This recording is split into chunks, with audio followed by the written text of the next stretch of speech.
Glass has been used as an artistic, Glass has been used as an artistic medium since 3000 BC. Then as now, glass is made of a mixture of silica sand and lime. Color is added to clear glass with the addition of metal oxides. Copper, for instance, creates green and blue tones. Cobalt, a dark blue. And colors like red, orange, and yellow are created by adding either gold or silver.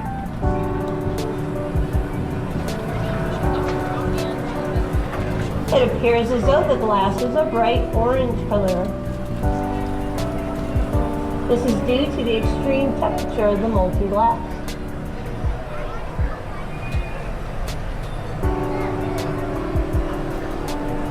This is clear glass.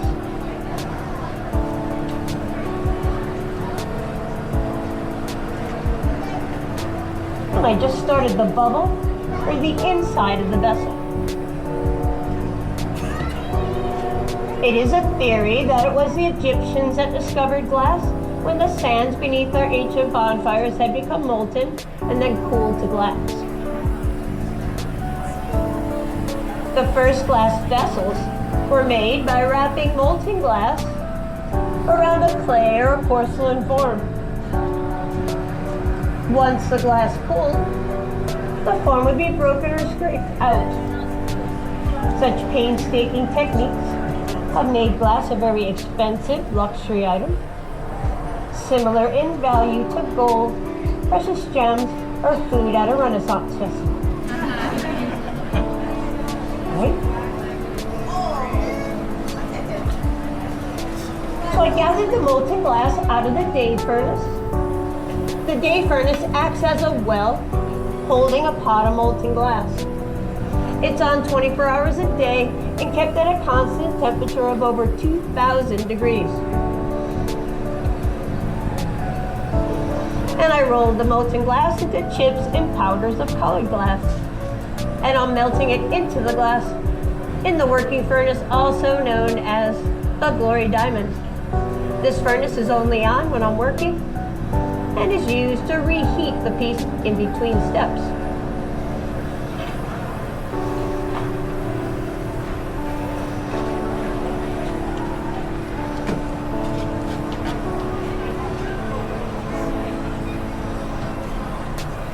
This table is made of steel, and I use it a lot to just shape and cool the glass.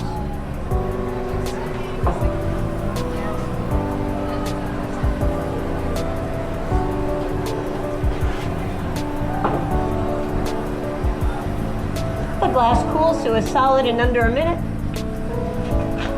And once it stops moving, I can take my third and final gather.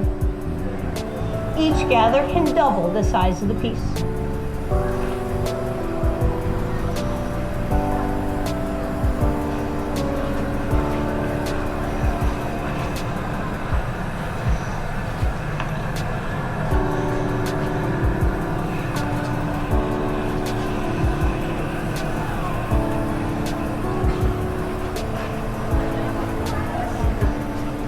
Again, I'm using the marber.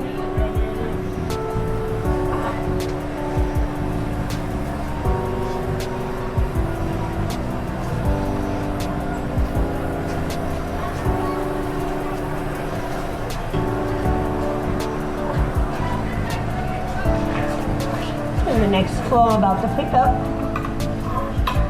is known as a jack in most studios. In our studio, this jack is known as a jill, and I just made the jill line. That's the area of the vessel where it will be broken away from the blowpipe.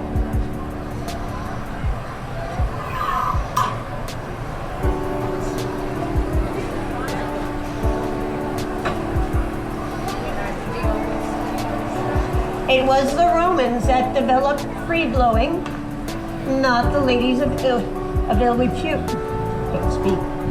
I can't speak. Glass blowing is the art of gathering molten glass at the end of a hollow tube called a blowpipe and inflating the glass into a vessel. I apologize, my voice completely goes away sometimes. Molding is another technique that was developed by the Romans. The first molds are made of wood or porcelain, and were broken after one use. The mold I'm about to use is made of steel, as are my tools, my blowpipe, and my resolve.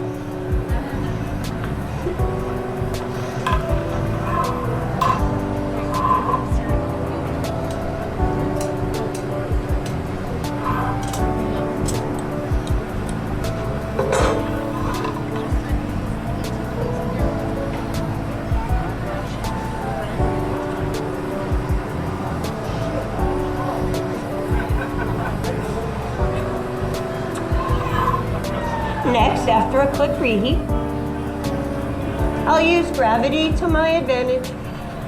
By swinging the glass, I can make the piece taller and thinner. Thy king asked me to make thy queen taller and thinner, but I said nay. She's already baroque.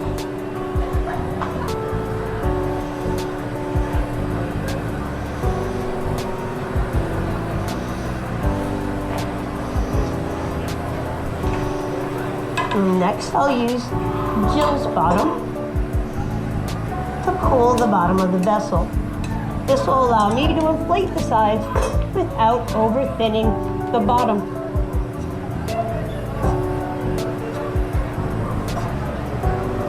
Over-thin bottoms just don't work. And I'm now preparing to punty. This is a process of taking the piece off the blowpipe. I'll gather a small amount of molten glass on a solid rod and attach it to the bottom of the vessel. It'll then hold the piece as I break it away from the blowpipe.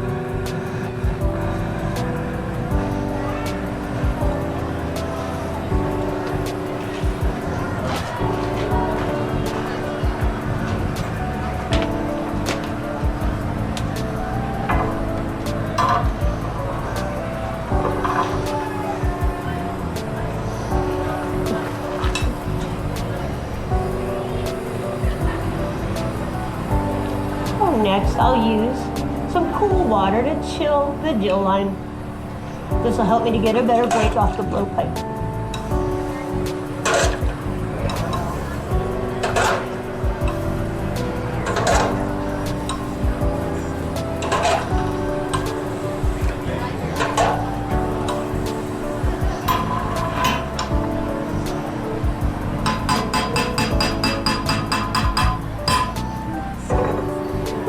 The open end. The open end is now the coolest part of the piece. So all the other parts want to hang out with it. And it must now be reheated. It was during the Renaissance that glass artistry flourished. At this time, all the glass houses, for fear of fire, were moved to a group of islands known as Murano. On the Isles of Murano, this created a very tight-knit community of glass artists, where this trade was passed down from father to son. Some would begin as early as 5 by stoking the huge furnaces, originally with wood and later with coal.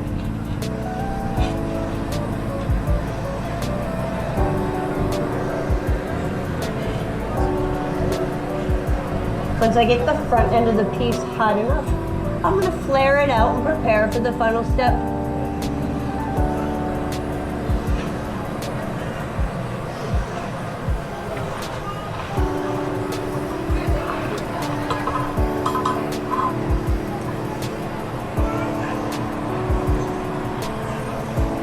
And in the final step, I'll spin the piece rapidly while it's inside the furnace. As it returns to a molten state, it'll spin out into a molten plate. I'll then drop the piece into the fluted form.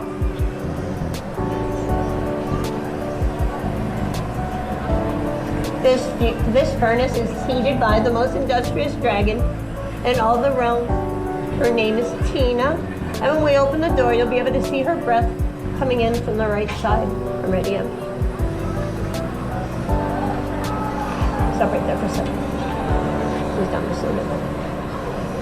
So there's Tina. Those of you on the far side of the studio can see her. Those over here can't see it, but you're nice and warm. Open a little bit more. So this is kind of a long heat, and it gives me time to tell you all that I'm the hottest one in the room right now.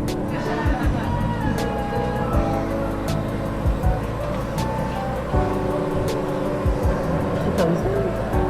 I need about 2 more inches, please.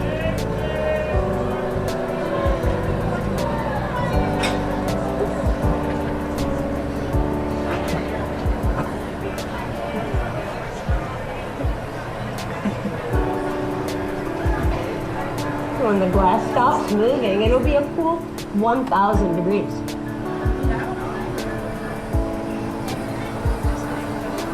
And the final step is to place it in the annealer. The annealer is a furnace that's kept at 930 degrees, and then it's brought down in temperature very slowly overnight. The annealing process is necessary to keep the glass from cracking, and crack kills glass.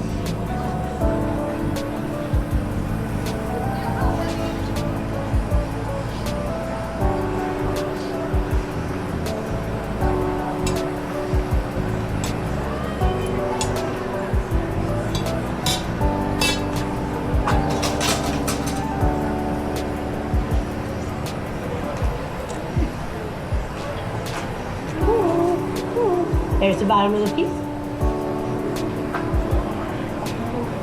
The finished piece. Thank you.